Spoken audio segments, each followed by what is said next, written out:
B2B prospecting has changed. That's just plain simple. If we're going at it the same way we've always done, we are going to find ourselves inevitably failing. And that's why I want to have this conversation. Check it out. Hey, everyone. Welcome to another great episode of the Sales Evangelist Podcast. I'm your host, Donald C. Kelly, the Sales Evangelist. And I'm so excited for another great episode. I'm so excited to be here with you today. And on this episode, I have an amazing guest. His name is Yoni Tserruya. Yoni and I got a chance to connect. He is a founder, one of the co-founder and CEO of Lusha. And if you haven't heard about Lusha, it's a powerful sales enablement tool to help us when we're doing our outreach. To help us to make sure we connect with the right people and to be able to actually get connected to them. And that's their sweet spot. So Yoni and I had this discussion about what's changed with prospecting. What are some of the differences going on right now? What we need to do to adopt to it. You're going to love the convo. If this is your first time listening to our show, go ahead and subscribe, and we're going to notify you every time we drop a new episode. And in this episode specifically, you're going to hear some gems, some really solid ideas of what you can adopt to make sure your prospecting is being more effective. As we dive into the conversation, you'll get a chance to hear about why this is so critical right now. Now, if you're listening to our show for the first time, we try to do two things with our episodes. Either one, help you to build pipe, or two, help you to accelerate deals through the pipeline faster. This is definitely going to help you to make sure you're getting some of those deals in the pipeline more effectively. And I think you're going to love it. You'll get a chance to hear a little bit about Yoni and why it's so important now more than ever to ensure that we are doing prospecting effectively, but also understand what gaps in the sales process in the marketplace Lusha came in to fix to help us out as sellers. Check it out. Yoni, welcome to the show. Hey, Donald, how are you? Thanks for inviting me. I am really excited to be able to talk with you today. I mean, no one needs to give any introduction to Lusha. You guys are well known in the space, do a lot of amazing stuff, and we are pumped to be able to have you on the show. And I bragged about you a little bit there in the teaser before we started. But I want to just dive into the convo, like, Lusha. Why Lusha? Why did you feel that it was necessary to have Lusha in the sales ethos, so to speak? Well, you mean for the beginning? Yeah, yeah. I think, when we launched Lusha, we saw a pain that, you can suddenly connect to anyone in the world. Like you have social networks and sometimes they work, sometimes you don't, but you need to fill the gaps with more connect details and connection capabilities. So this was the idea of how the company started. We just saw a need in the market and we started to solve it a bit differently. But that's what I think, 8, 9 years ago. I think since then, a lot has happened in the world. Um, and now I think, we have bigger dreams than that. I think the needs and the pains in the market are different, and we're trying to solve it for the future. What do you see that's different now, 8, 9 years ago in a prospecting world to fast forward to where we are almost a decade later? Yeah, so I think if you think about it, like 10 years ago, it was much easier to connect with people. I think people open your emails, people pick up the phones, people might even say thank you at the end. And yeah, and I think a lot has changed because things you can connect anyone. And what happened is that a lot of companies tries to just spray and pray all over the place. And you see a lot of automation capabilities in the market, and I think it's great. Automation is great. But what we're not talking about is what happened to the customers. They are overloaded with so much generic outreach from everywhere. And I think what happened is that customers becomes really good at identifying those generic outreach, and they just become very good at ignoring. Like Yeah. it takes you a second to identify that this email was not intended to me, and you just ignore. So I think the more people are trying to just work on volume, I think we will continue to face more and more challenges in that direction. So I had a discussion around this, and it's like the chicken or the egg. Like I feel like I'm in agreement with you. I feel that. I work with teams, going as consulting clients. I even had one of my friends sent me a message last week. I probably shouldn't even read it to you. But he said like he inherited a BDR team. Are there's four of them. They're booking 50 a month, but they're sending out like an obscene number of email per day. Their domain has crashed and so forth, but it's just that's all they know. It's Yeah, let's just like you said, to spray and pray. But you got some executives that are saying, "Great, we're getting our booked appointments," and they don't want to mess with that. But like you said, I think the number, I have to find the text, but he said the number was like, I don't know, it's like 4,000 emails per day because it's about 1,000 that they're sending out each. That's crazy, man. yeah, That's crazy. And then in return, they're getting 50 booked appointments. That's really slow in comparison to 44,000 emails per day. So my brain just can't rack this. But then how do we get to that point? And I feel like prospecting is evolved. I like to do that one to one, but how do you can't I don't what are your yeah. thoughts? So yeah, I think, well, I mean, I'm not saying it doesn't work. It does work, but you're gonna Yeah, have a yeah. lot of issues around it. I mean, it can harm Yeah. your brand. You can block your domain. All this kind of stuff. Yes. And I think that this direction of pure automation, less personal, less human touch, I think it will be just harder and harder. I'm not saying it cannot succeed. I just don't think that this is the real future. I think the Yes. real future will be about relevancy. And it's less volume, but much higher relevancy.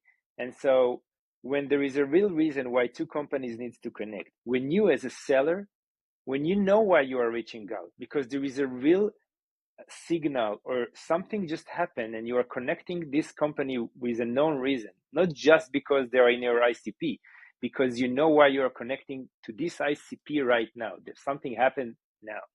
And I think this relevancy is going to be the future. Now, Yeah.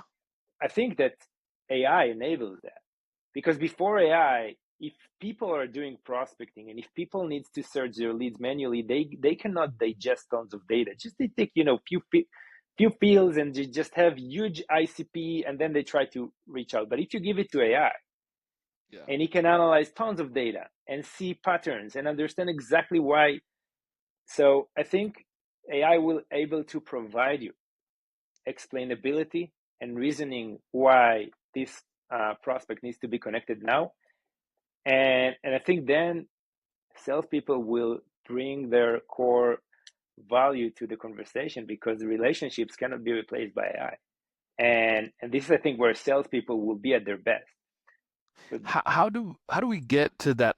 So let's go back. So I agree with you on that. I can definitely see AI in that sense, using to help us make our life easier. You and I had a discussion before we started recording about the humanization, personalization of sales. Talk to me and let's walk through that and discuss that together, on how we make it happen. Relevancy is the first factor for sure. How do I make that possible? What would that look like? I think, I think if you think in retrospect, Yeah. in the last 20 years, people used to sell 60% of their day. It's went down to 20, 30, depending on, the team. I think we will see, I hope, but this is what we're trying to do. I hope we will see the trend go back to the 60% again, not because we went back on time, because we are utilizing technology to enable that. And so the way we think about it is that the future should be that AI should do everything AI can do. And we need to take all the non-selling activity from salespeople, because people are not doing in digesting data, doing prospecting, researching. It's not a work for people to do, and especially not salespeople. They are good in building relationships, and salespeople will do what they are great at and what energizes them, which is build trust, build relationship, understanding the context. Now, this transition will take. It's gradual transition. It's not going to happen in a day. The way I think about it is that you're slowly gonna take small tasks and admin work from the salespeople, and simultaneously AI will analyze all your data, and eventually it will be able to recommend you just what you need to do next. Yeah. And I I envisioned that in the pandemic because I remember I was using so many more like uh tools, and I felt like they were all so isolated, and I was like, dang it, there needs to be a way that something can just give me a better path, like more of a predictable path on what I could go. And yeah, AI is coming in to that take that spot. What are some of those things that you feel that is maybe cumbersome for salespeople to handle right now, in their current approach? yeah, think about the everything that the salesperson is doing today, which is not engaging its customers. It can be prospecting, it can be discovery, it can be inserting data to CRM, it can be figuring out who they need to call next. All this thing is just draining them. And I think our approach, we want to make salespeople human again. We want to bring salespeople back to what they love to do, to what they're good at, to what they signed on when they took the job. And we want to take all the non-selling activity that became part of this job, but it's also, you know, it just, I don't think it's going to last long. I think it's, we are in a tipping point. What? How? So the two questions that came from my mind from that. One is on the prospect side, but the other is on the sales professional side. What would that look like in trying to see how I could put this better in a easier way for us to discuss it. But from thinking about it from the leadership, thinking about it from the sales professional standpoint, has there been a an outreach that you received recently that you said this was very human focused towards me? Yeah, actually, I recently I replied to an email outreach, and the reason it happened was because it was the perfect time. I just had recent conversation about it, and I said, "Oh my God, it was just the best time." But that's think about think about the marketing for a second world. You know the feeling when you're talking about something, and then you open Meta or like Instagram, and then you see an ad on that, and then you say, "Oh my God, they're listening to me." Now, beside the creepy feeling, the relevancy is incredible. Yeah, It's yeah. incredible. And so this kind of relevancy that the marketing already enjoys for like a lot of few years, I think the sales industry will go to that direction. It just works differently. You need a lot of data, you need signals, but the timing that this company is ready to buy from you, that's going to be the goal in the future. And people want one volume. They want just accurate list that is relevant for them and is even relevant for the seller sales skill. The other side of the conversation, we're talking about automation from our side, and speaking as from the sales, utilizing AI from the seller standpoint for menial task. From the buyer side, do you see a day where the buyer is relying more on AI to do the menial early stage stuff, um, such as their research or indications or whatnot? Are we It's a good there? question. It's a good question. I mean, I believe that yeah, the user, the customer will be able to utilize the AI to do research. I like tell me all the companies that sell this service. My needs is that this is my stack. Give me the best solution. I can imagine this kind of stuff. Yeah, but at the end of the day, if it's an important decision, if trust needs to be built, people will talk. If it is transactional selling, not like high risk, not then maybe it's you can do it self-serve. You don't even tell people. But I think if you need it's a really good important decision, then people will be on the other side to build this trust. I don't think AI will take sales from sales work. I just think it's gonna make it different. Yeah, and I feel like that's I don't know, the evolution of our craft of being a sales professional, where it requires us to come with that higher level of the game. Another component that just came to, as you were talking about the last principle there, going back into the this email that you responded back to, and then the signals that we are putting out. How can we identify? And I'm just gonna, I hope you don't get embarrassed me picking on you guys for a second. Think about like Lusha, powerful tool. How are you guys hoping to solve that, helping sellers to solve that problem with that human side to connect to the right people? Am I making sense on that? Yeah, so I'll tell you how we plan to solve it. Oh, And yes. Is this a secret I, stuff? Is this like big news? this is how we do it. I mean, I'll give you like, first of all, I think we want to take away all the tab switching, researching, prospecting out of the salespeople work. And the Mhm. way we think about it, we think about the transition that happened in the music industry. If you remember in the past, when you wanted to build a playlist, you should have built, you took songs, you downloaded them, you listened to them, you burned CDs to build 18 songs, to sort it out. It took you like 2 to 3 hours to build like a good Yes. CD. Now, but at least back then you could listen to this CD on repeat if you like Yeah. it. Think about salespeople today; they're still building playlists manually, but Yeah. they cannot listen to it on receipt. They need a fresh list every time. So, but exactly as you know, Spotify knows you today, knows your preference, what kind of leads converts, like what kind of music you like, what exactly you like to hear, and it just stream you more of this type of music. We think that the same thing needs to happen in the sales world. We just see what works for you, what kind of leads converts, what closed won, what closed lost, and what happened in that prospect before he reached out to you. And then we can find patterns and to give you more good leads in the future. And we can give you kind of playlists from a lot of like each playlist gonna be based on different signal, and you're just gonna check it out. And if that works for you, you will continue to use this playlist. And if it doesn't work for you, you will stop using this playlist. And that's great because then we learn. And I think we want to build like a similar solution that the system just learn from your behavior and streamline to you the most relevant leads and just getting better the more you use it because it's learn what works for you. But the experience should be simple, similar. That's the point. But I remember those days when you were saying this. I was thinking about my back in the days when I had the CD, the blank CDs on my desk, and like you're burning those CDs and putting them together. I see that, like how amazing that could be for a sales professional to put that into perspective.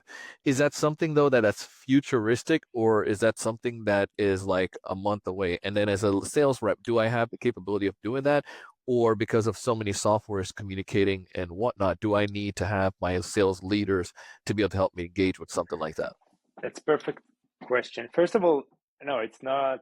We started already to release like playlist capabilities. So Wow. today, if you log into Lusha, you build a playlist. Just bring us few ICPs. We're just gonna bring you more of those. We can streamline to you already every day, every week, how many you need from the same type, like similar to the ones you gave us. And I think within 2 months, we're going to offer you a full catalog of capabilities. So you don't even need to build anything. You just see a catalog of, recommendations exactly as you get it in Spotify and Netflix. It's just going to be the same experience. Now, the way we are building it is that salespeople, the individuals, can log in and we're going to give them recommendations personalized to them. If you Hmm. want that, to build it for the whole organization, I think you need to invest more resource with agents and API to build that. But we're really building that to the end user so that everyone can just sign up, log in, start to do a few searches, and the system get to learn and learn you and just stream you more of those. And yeah, so I think the more data we will add to it, the better recommendation will be. And eventually the vision is that people will just sell. Yeah. Do you find that I'm just really curious, like what kind of stuff do you need from an individual seller to be able to help predict their ideal customers' behaviors? So I think if you're just starting to search, like doing some prospecting, we learn. If you continue, we learn more. If you are connecting on calendar, we learn more. If you're connecting in CRM, we learn way more. So Yeah, it just, the more input you give, the better the platform becomes. Think about any AI that you know. It's like the more music you listen, the more Spotify knows you, right? The more you interact with GPT, the more it knows you. It's the same thing. But you don't need a lot to start. You just need a few relevant companies, and you can start from there and just reduce your prospecting time. Every time you prospect, think about that there is another alternative that you don't yeah. need to prospect. You don't have to prospect. That's I think the point. Yeah, and I literally I had a was in a conversation with the sales leader this morning, and one of the questions we're going back and forth on was just this idea. The sales reps are, how do you make their I don't know, I want to say like your warm up to actual running, like how can we reduce that much time and take out the friction so they don't have to slip back and forth between four different softwares? And that's one of the other challenge you see, is that they're using four different solutions at times, maybe even five, six, that they're going back on, and it's causing that I don't know, you're losing time in between that friction of jumping back and forth on the sake of efficiency. I'm going to be efficient, so I'm going to use these different solutions, but the jumping back and forth causes uh, causes more delay and distraction, if anything. That's exactly the pain. If I envision the real future of sales, Yeah. it should be kind of Instagram feed. Like you open it, and it's every time it's sorted to you and most relevant on the top, right? So why sales rep needs to work? Why Instagram know how to bring you the most relevant posts every time? I think you will see the most relevant leads for you every time, and you just work on them. So, but I think it's gonna take, you know some time to get there. But everything that you can today, every non-selling activity that you can move from your day, is a Yeah. step forward. And every time you can do it, I think you are just going to be a better salesperson and better organization. And yeah, that's it. No, yeah, I'm in love with this idea. The whole level of being one. We started the conversation with, the difference that you make it in the market, why you decided to do it. Two, we went into the the evolution to more of a personalization and tying that back to relevancy.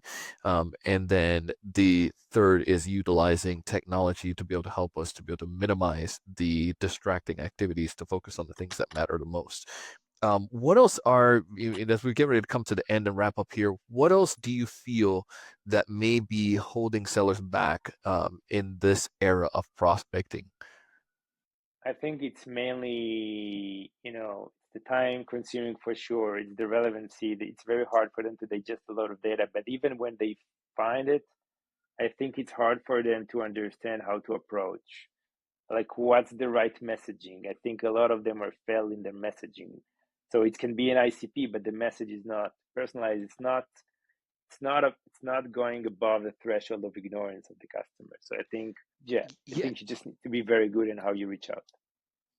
when it is that more when it comes to messaging, is that more on then tying it back to that relevant factor, like in your case when you got reached out to?